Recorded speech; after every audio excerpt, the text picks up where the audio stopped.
O Manhã CMJ recebe agora o secretário municipal do Meio Ambiente, Creso Vilela, que vai falar sobre as ações da pasta em Jataí, fazer um balanço também do trabalho, né? Porque o ano já está se encerrando, né? O trabalho lá na Secretaria do Meio Ambiente. E quero dar um bom dia também ao secretário, que é da casa, né? Foi vereador aqui durante quase 2 anos, né? Entrou em 2019, né? Suplente, assumiu o mandato e ficou até 31 de dezembro de 2020. E no início deste ano assumiu a Secretaria do Meio Ambiente de Jataí. Muito bem-vindo e bom dia, secretário. Bom dia, Francisco. É um prazer estar de volta aqui, né, na Câmara dos Vereadores, onde eu estive um pouco mais de um ano, né? Não chegou bem a 2 anos, um pouco mais de um ano. Foi muito importante esse período. Foi uma escola política para mim muito interessante esse ano que eu passei aqui, né? E já em 2021, com a vitória do prefeito Humberto, a entrada do prefeito Humberto, ele me convidou, fiquei muito honrado com o convite dele, né, para assumir a Secretaria do Meio Ambiente, que é uma pasta muito desafiadora, né? São vários setores ali, né? Porque além dos programas de meio ambiente que nós vamos estar falando, a gente tem aquela parte, o dia a dia do meio ambiente, que é a parte de licenciamento ambiental, que é a parte de fiscalização ambiental. A parte de licenciamento, Francisco, já adentrando para fazer um balanço aí desse ano, né? A parte de licenciamento foi um dos pontos que o prefeito pediu para a gente procurar dar uma simplificada, né? Uma simplificada, mas a gente sempre tem que explicar. Dentro da lei, óbvio, nós temos legislação para ser cumprida, né? Isso aí o prefeito está consciente disso, mas para a gente dar uma olhada no trâmite, no processo, né, de licenciamento, para a gente conseguir fazê-lo ficar mais racional, mais rápido, para a gente atender o contribuinte. Porque a pessoa que vai lá atrás de uma licença, ela quer normalmente abrir um empreendimento, quer melhorar seu empreendimento, né? E a gente precisa dar um suporte rápido para ele, né? Porque é emprego, é recursos, é arrecadação do município que está em jogo, né? Então a gente realmente já entrou com esse intuito, a gente já conseguiu ali, a gente soltou logo no primeiro mês umas portarias, vamos dizer assim, tirando algumas coisas que a gente entendeu que não era necessário, era de outras pastas, outros órgãos, e que não era focado no ambiente, no meio ambiente, né? Isso já deu uma facilitada grande. A gente está estudando agora a questão de licenciamento autodeclaratório, que é uma tendência, viu, Francisco? A novidade na área. Uma novidade, isso aí a gente ainda está, a SEMAD está, vamos dizer assim, implantando isso. A SEMAD seria a Secretaria Estadual, né? Ou seja, isso a gente está em estudo. Agora a gente ainda depende de, vamos dizer assim, sistemas de informação. A gente precisa linkar, né? Fazer uma ligação do nosso sistema com o da SEMAD. Isso ainda vai levar alguns meses, né? E também a gente tem que tomar cuidado, porque o licenciamento autodeclaratório, ele não é um licenciamento que as pessoas vão assim, simplesmente não vão precisar ir lá, não é isso, as pessoas não podem entender dessa forma. Elas têm que dar entrada no licenciamento, vão pagar as taxas, a gente vai ver se cabe uma dispensa, se cabe uma inexigibilidade, ou se aquele ramo de atividade precisa realmente da licença, só que ele é muito rápido, como eu disse, é autodeclaratório. Depois, é uma simplificação. Isso, uma simplificação. Depois, quem vai fazer mesmo o trabalho será a parte de fiscalização. É como se, vamos supor, você vai lá abrir uma empresa, você tem lá uma série de requisitos que você precisa cumprir e você vai assinar comprometendo com aquilo ali. Olha, eu comprometo que em 3 meses uma parte está pronta, em 6 meses está tudo pronto, né? Depois a fiscalização vai lá olhar, né? Então, entendeu a ideia, né? A gente agiliza a parte, a gente, né, desburocratiza, agiliza a parte do licenciamento, mas não quer dizer que a pessoa vai simplesmente... A pessoa vai ter que andar na linha. Vai ter que andar na linha. Então, como eu disse, isso é o nosso futuro, o que a gente está buscando, que o prefeito Humberto defende, né? Ele já está implantando isso em outros setores da prefeitura também, essa agilidade para o contribuinte, né? Para, como eu te falei, o empresário, a gente quer que ele abra o negócio rápido, que ele comece, vamos dizer assim, a contratar, gerar receita para ele, para o município, e também para gerar riqueza na cidade, né? Então essa parte do autodeclaratório, se Deus quiser, a gente quer ver esse ano que vem a gente já consegue implantar, né? Então essa é a parte do licenciamento. A parte de fiscalização já faz um trabalho muito bem feito, né? Já há muito tempo, né? O que a gente pede, sempre, óbvio, pede, porque eles têm independência deles, né? Para que eles sejam assim, o mais sensato possível. Se ele vê que aquela pessoa cometeu um deslize ambiental, ele precisa entender se aquele deslize foi proposital, foi má fé, ou foi simplesmente uma ignorância da parte do contribuinte, né? Certo. São duas situações diferentes. Analisar, né? Caso a caso. Isso aí, Francisco, você tocou o ponto. Caso a caso, né? Porque aquele que você vê que não tem má fé, vamos orientar, vamos dar uma chance para ele acompanhar, né?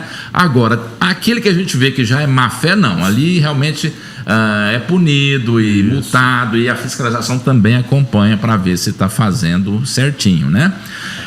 As outras questões, Francisco, outros programas, inclusive um programa que a gente, vamos dizer assim, a gente deu um impulso maior, que já vinha desde o final do governo Humberto, o último, em 2016, foi implantado em 2016, no governo Humberto, e continuou esse programa, e a gente deu um impulso maior agora, é o programa de troca de óleo de cozinha, né? Porque a gente pede para as pessoas, aqueles que têm lá seu óleo sujo de cozinha, né? Junta lá 4 litros de óleo sujo, ou seja, 2 garrafas PETs de 2 litros, né? Em média, leva para a gente que ganha 1 litro de óleo limpo, novinho. É uma parceria que a gente tem com a Granol, né? E já há muito tempo, e está dando muito certo, né? Por quê? Porque você jogar esse óleo, seja no solo, seja no sistema de água e esgoto, né? Danifica, isso gera problemas, contamina, né? Contamina, justamente. Então esse é um programa muito interessante. Temos os programas de muda, as pessoas podem ir lá, querem plantar no seu quintal, na sua chácara, né? A gente doa 5 mudas por pessoa, né? São mudas do cerrado, a gente foca na questão do cerrado para a gente estar, vamos dizer assim, prestigiando o nosso bioma. E não é só questão de prestigiar o bioma, porque é uma questão também até científica, né? Você tendo espécies, vamos dizer assim, nativas e que são da região, ela tem mais até condição de desenvolver. E essas mudas são todas espécies nativas do cerrado. Do cerrado, justamente. A gente tem vez ou outra tem algumas frutíferas, mas é de vez em quando, né? Certo. Não é o nosso foco. Às vezes muita gente chega lá pedindo árvores, plantas ornamentais, frutíferas, né? Não é o nosso foco. A gente tem algumas frutíferas do cerrado, temos lá mutamba, né? Mangaba e algumas outras. Nem sempre a gente consegue ter, mas de vez em quando a gente consegue uma gabiroba, né? Um araticum, cajuzinho do campo temos sempre lá, né? Então essas frutíferas nós temos, né? E às vezes, quando a gente recebe algumas doações de frutíferas, tipo laranja, limão, né? Um tamarindo, a gente tem lá, mas não é nosso foco. Então assim, é para as pessoas que forem lá, irem sabendo que são árvores do cerrado, né? Tem essa situação. Agora, Francisco, a gente está, vamos dizer assim, nesse final de ano, né? A gente começou entrando lá em janeiro com um projeto também que é muito caro ao prefeito Humberto, que foi algo que ele me pediu. O prefeito Humberto, ele tem uma visão ambiental muito apurada, ele começou esse movimento aqui já no final nos primeiros mandatos, ele já no final do século XX, do século XX, a virada ali, ele já implantou a Secretaria do Meio Ambiente aqui em Jataí, né? E ele sempre acompanhando, e hoje ele tem essa noção que um dos grandes problemas ambientais, tanto na zona rural como na urbana, chama-se água, né? Exatamente. É um problema mundial, né? No Brasil, na nossa região em específico, é um problema menor, mas não é por conta disso que a gente vai descuidar, né? Pelo contrário, a gente já tem que manter essa riqueza que a gente tem. Já há assim, alguns sinais assim, de problemas, né? Mesmo na nossa região, que é uma região muito rica em água. Então, ele me deu essa incumbência de desenvolver o projeto de recuperação, preservação de nascentes rurais e urbanas, mais direcionadas às rurais, porque as urbanas, a gente tem alguns parques urbanos com nascentes que já vinham sendo, já desde Humberto já plantou o Jacuí, plantou o JK, plantou o Lago Bom Sucesso lá em cima, né? Agora o Parque das Brisas com Córrego Tatu. Então essa já tem, como está aqui dentro, é mais fácil a gente cuidar, né? Já tem a parte de urbanismo, parques e jardins, está direto ali olhando essa situação das nascentes urbanas. Agora as rurais já ficam um pouco mais vamos dizer assim, como a nossa região é muito grande, tem muitas fazendas, tem muitas nascentes, né? É verdade. E já é um pouco mais trabalhoso, né? A gente já tem que ter uma atenção muito grande, tem que, vamos dizer assim, a nossa equipe tem que estar, vamos dizer assim, se desdobrando, né? Para estar encontrando essas nascentes. A gente já, desde o início do ano, eu tenho falado na imprensa jataense, já tenho chamado aquelas pessoas que têm nascentes nas suas fazendas, nas suas chácaras, né? No município de Jataí, para ir cadastrando essas nascentes com 2 intuitos, né?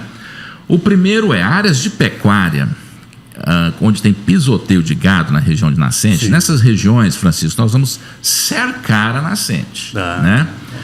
Já nas regiões que tem só lavoura, a ideia é, naquelas que forem necessárias, é reflorestar, né? Então, são essas 2 situações. Aí tem muita gente que coloca a questão do javali, né? Hoje o javali é um problema outro seríssimo. problema hoje. Não é um problema de Jataí, é um problema interestadual da nossa região. Começou aqui ali na região começou sul na e foi região, subindo. isso. Essa nossa região aqui sudoeste, tem ali já chegando em Minas, ali para baixo, na pontinha do triângulo ali, Mato Grosso do Sul, Mato Grosso. Então é interestadual, né? E grave, porque eles estragam mesmo a nascente. E aí entra o que fazer com o javali. Porque veja bem, como eu te falei, onde há pisoteio de gado, a gente cerca. A cerca, ela não cerca o javali, né? Então a gente pede a colaboração dos produtores rurais, dos chacareiros, fazendeiros, para não deixar, tentar de alguma forma não deixar os javalis entrarem ali, né? O que ocorre? Nas áreas de gado, é uma área que o javali não tem muito interesse. Não é que não vai, mas vai bem menos, né? O interesse dele é as áreas de lavoura, pela questão alimentícia, né? Então, nas alimentícias, nessas de lavoura, a gente costuma só fazer o reflorestamento, né? Por quê? Por exemplo, cerca, normalmente, a cerca não, a tela, muita gente fala, põe tela. A tela não é 100% confiável para cercar o javali, e a tela, o choque elétrico, ela espanta outros animais. Então você vai gerar um problema ambiental por conta do javali. A gente quer impedir só o javali, mas você acaba impedindo toda a fauna de estar circulando numa área de água que é fundamental para eles, né? O líquido. Então o que a gente fala? Fala, gente, não tem jeito. A área de pecuária a gente cerca. Ainda bem que é uma área de incidência menor de javali, não é que não vai, né? Mas uma incidência menor. Então, pelo menos nessa área de pecuária, a gente cerca, fica mais, vamos dizer assim, o resultado ali é melhor. Agora, nas áreas de lavoura, Francisco, aí é complicado, né? Porque a gente vê lá uma área que precisa ser reflorestada, mas ali, se o dono da área não tiver alguma forma de estar espantando esse javali, né? Aí realmente não tem o que fazer, porque assim, como eu te falei, você botar choque elétrico pode resolver um pouco, mas você está afastando outro tipo de fauna. A tela, a mesma coisa, né? Então nós não temos outro jeito. Tem os grupos de caças legalizados, né? Que dão uma forcinha, mas não conseguem. O problema é tão grande. Porque né? no caso do javali, a caça foi permitida. Né? Assim, os grupos têm que buscar a legalização, né? Claro. Na Polícia Civil, alguma coisa assim, né? Tem os órgãos corretos, eu não sei exatamente onde, mas com certeza a Polícia Civil orienta eles sobre isso, né? Tem que ser legalizado, mas não dão conta. Eu vou dar um chute, eu acho assim, se muito, eles conseguem encostar em 5% da população, se muito, né? Não faz muito efeito. Ajuda, né? Mas não, só isso não dá, né? Então assim, a gente precisa contar com os produtores rurais para eles criarem meios de estarem espantando eles. E a secretaria, né? Então, ela presta esse apoio para ajudar no combate ao javali. Como eu te falei, a gente mais orienta, como eu te falei, com orientações. Com orientações, né? Porque a gente cerca na área de pecuária, né? E orienta para o pessoal estar atento, né? Mas pecuária, como eu disse, é menos. Tem, mas é menos. Agora a área de lavoura, aí se eles não tomarem algumas providências aí para tentar espantar esse bicho aí com barulho, com cachorro, de alguma forma, vão danificar a nascente. As áreas assim que são mais críticas são aquelas que não têm pessoas, são as áreas de cana. As áreas de cana, a pessoa arrenda, né? E tudo bem, deixar a reservinha bonitinha lá, nascente e tal, mas não tem ninguém tomando conta, né? Então ali eles deitam e enrolam. Né? Fazem ali, a festa. Fazem a festa, né? Mas assim, como eu falei, essa situação a gente já tem até falado já encaminhamos para a SEMAD, né, para o IBAMA, mas olha, é tão complexo isso, né, que eles estão também estudando o que fazer, né? Algumas pessoas pensam na questão da ração, né? Mas a ração tem que ser uma ração que interessa exclusivamente ao javali, né? E aí já é um desafio, porque ainda não desenvolveram, porque outros animais podem comer e se esterilizar. É o mesmo problema, né? Da outra parte da fauna, né? E no caso da fiscalização das nascentes e outros tipos de fiscalização da Secretaria, a receptividade dos produtores rurais tem sido boa? Com relação à fiscalização, normalmente, Francisco, as fiscalizações elas se dão muito por denúncia. Porque, como eu falei, Jataí tem uma área muito grande, vamos dizer assim, uma área rural muito grande, né? E então, assim, nem sempre a nossa equipe é uma equipe pequena, muito competente, mas pequena, né? Então, ela funciona à base de denúncias. E o que acontece? Chegam as denúncias, né?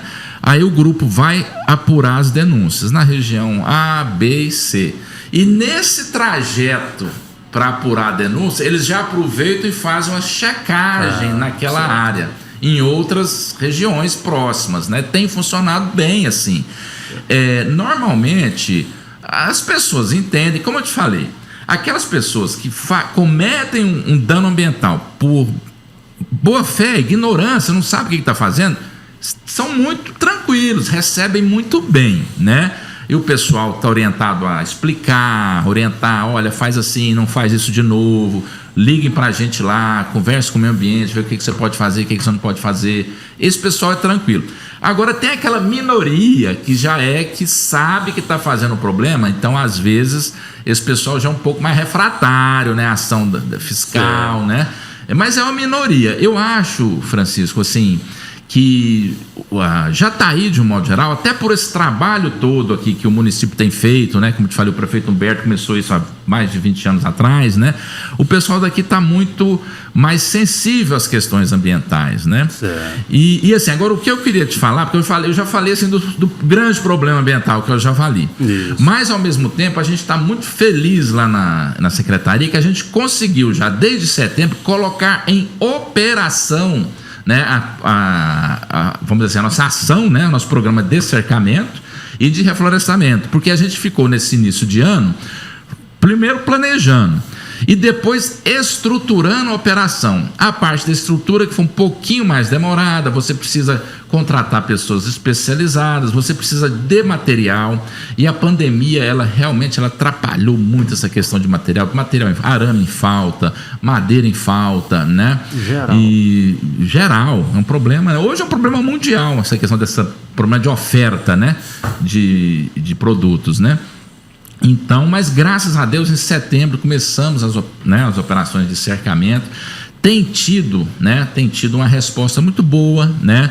O pessoal tem ido fazer o cadastro, porque precisa ir na secretaria, né? Fazer o cadastro. Olha, eu quero que vão lá olhar minha área, minha nascente. Então o pessoal pega os dados todos, né, da pessoa, pega lá a localização, as coordenadas geográficas, para quando precisar a gente sabe exatamente onde é, né? Tem tido uma resposta muito boa, e já estamos começando aí a fazer esses cercamentos.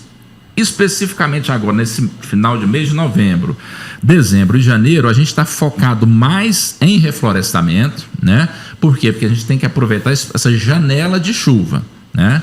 Então, o que a gente faz? A gente vai, detecta uma nascente que precisa ser cercada, o proprietário permite, a gente cerca e fica lá uma área que normalmente precisa de também um reflorestamento. A gente vai na cabeceira, cerca, dá uma área de uns 30, 50 metros, dependendo da necessidade, que a gente chama de área de recarga. É onde a chuva cai, o solo absorve e enche aquela caixa ali, né, da cabeceira, né?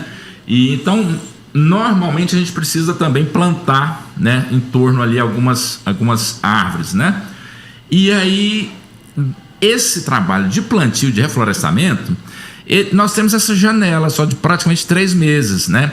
Por quê? Porque depois, se você deixa muito para frente, a chuva já vai diminuindo e aí dá para plantar, mas aí o produtor precisa depois ir acompanhando para, se precisar, dar um reforço de água ali, né?